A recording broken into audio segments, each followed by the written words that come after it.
Hello and welcome everyone. This is Nitesh Mishra from Federation of Indian Export Organizations, popularly known as FIO, India's apex trade promotion organization. And you are listening to the Voice of Exports, India's first exclusive podcast for Exim community.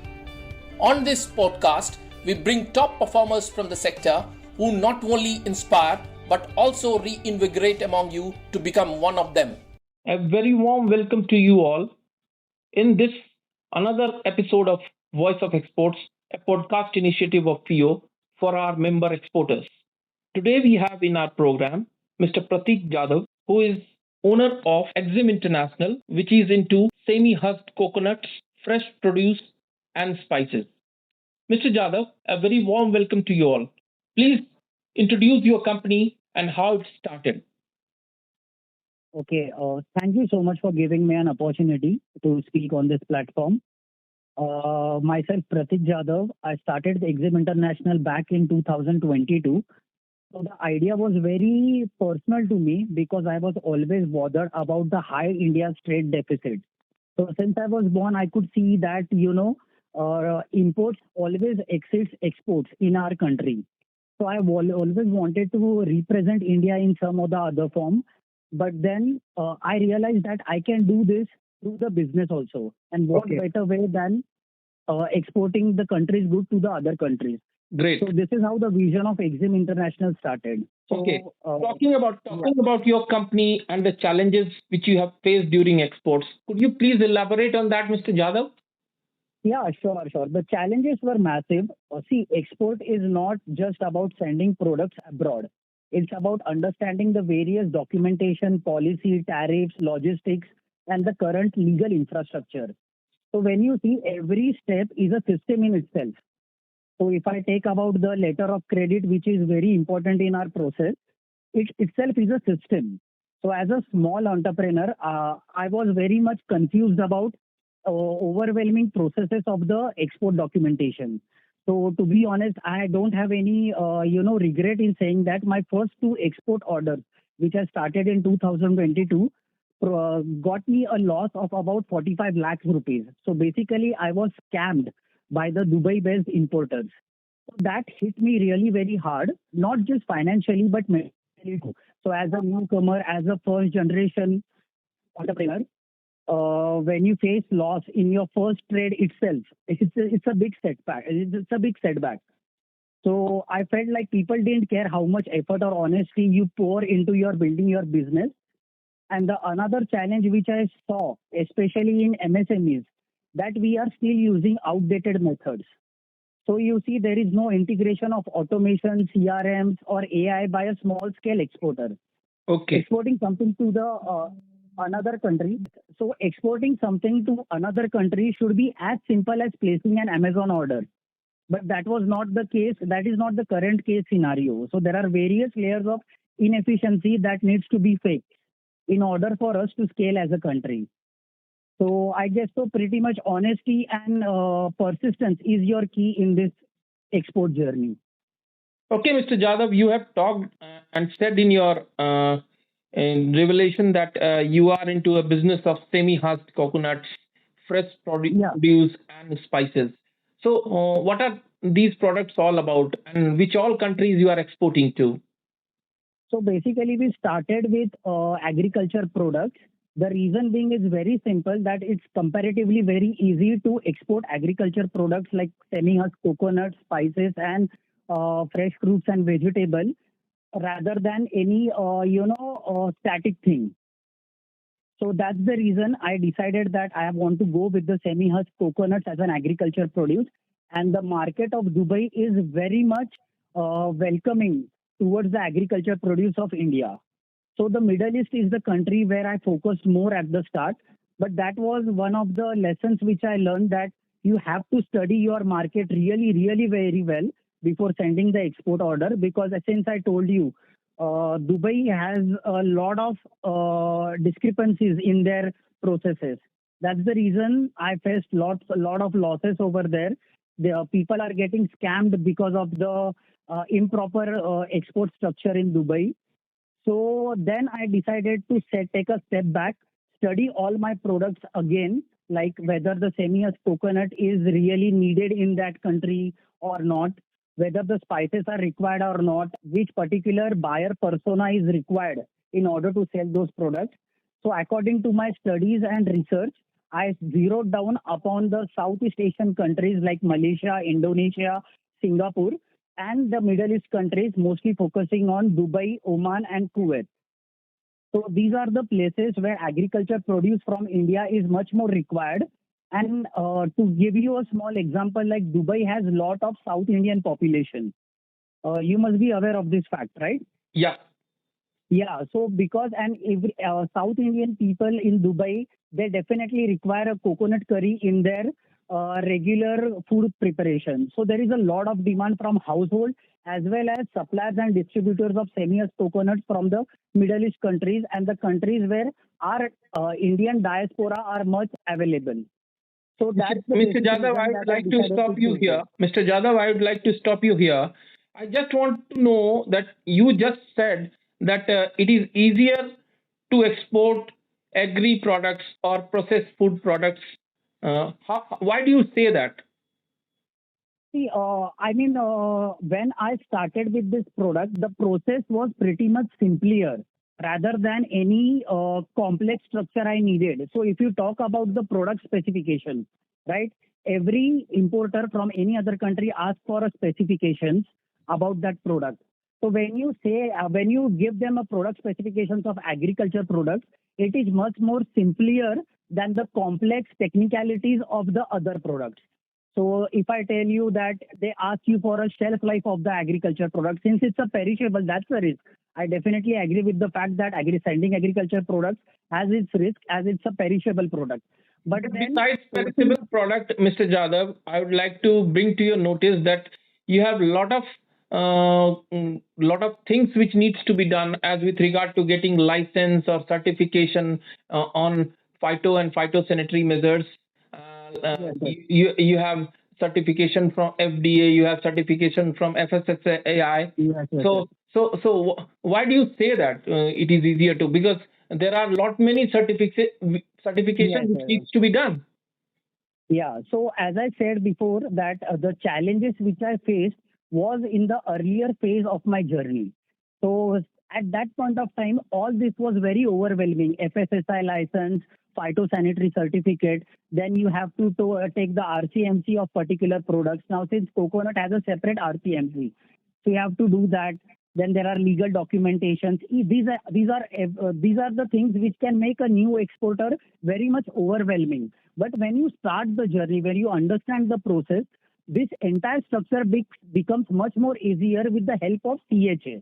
So when I interacting with the custom house agent and the freight forwarders, my only structure was to find out a trusted supplier, trusted CHA, and trusted freight forwarder. So when I got that, Okay. when I studied these people made my journey much more easier. So when it comes to documentation and doing all this documentation, I have to just tell these people who are already very well aware of how the documentation works. So I give my particular documents and the required issues. I portray them, and then they carry out the entire structure in a very nice and a flow in a very nice way. So that particularly helps any new exporter to carry out this difficult process of exporting agriculture products to different countries. Talking about FIO and FIO's services, how did you Yeah. get yourself introduced to FIO and its services? In fact, what made you seek us out? Okay. So I discovered FIO during my research phase when I was doing R&D. So see, I was starting something from scratch. I wanted a credible network and a reliable platform to connect with a global ecosystem. So I received few emails from FIO like how they are arranging B2B delegations to almost every part of the world. That was the most highlight because this was not some scam or not some business that was focusing on any particular country or just wanted to earn money. This company was FIO is basically an organization that helped me to understand that they really want to encourage local exporters and the Indian exporters on a global market. So I Talking, attended few talking about the webinars. current scenario, Mr. Jadhav, I would Yeah. intervene in between. How do you see the current scenario in the global trade as with regard to the tariff wars going on between different countries and the global trade disruptions happening with wars, with the recent tension between India and Pakistan, Russia-Ukraine war, and the Gulf tensions which happened in the recent past Yes. few months. So, how do you see that impacting the global trade? See, I feel so that the tariff wars certainly affect your export businesses. Okay, especially when the countries involved are major trade partners. Now you can see the example of India and USA trade conflict. It was a coconut related based conflict that the tariffs were increased, which added pressure on Indian exporter for like me. Now, for me, as an alternative to how to dilute the tariff wars issue, it meant more research into alternative markets and strong negotiation has to be done with the buyers because the negotiation is your key skill because of the tariff war, you might give certain terms to certain importers at particular point of time. But due to the tariff war, that same terms can change later on. Okay, so strong negotiation is very much important with the buyer regarding this. It also helps me to understand that the need for diversification of market where during if a country is going through a tariff war and the products is very important because you can't depend on one economy. But more on this, Mr. Jadhav, all these has come as an opportunity or as a challenge for a company like you or for any other exporter. See, for a small scale entrepreneurs and a company who are very new, this is a bit of challenge. Okay, so what happens as the number one case when you start a business, you are looking to grow the business, you are looking for a profitability. So when the tariff wars increases, what happens is that as an exporter, your margin gets reduced. Okay, so I would like to give one example like the tariff between you know that the India UK FTA has been signed now, right? No, not signed yet, but has agreed upon. Yeah, it has been reached upon. So the Yes. difference which is making is that from currently there was I don't know the basically one product. So the tariff for this product for just like a small company for me Yeah. earlier the percentage of tariffs were much more higher. So when FTA is signed, you know that tariff percentage is comparatively very less as compared to the normal issues. So like in a UK FTA, UK India trade, there is a 99% less tariff on a majority of Indian products. So since I'm exporting spice and rices too, so my tariff percentage has gone down by 99% due Okay. to this. If this trade gets executed, if this FTA is signed, I'm gonna be very much benefited from these things. The next question which I would like to ask you, what advice would you like to give companies similar to you or in general looking to export?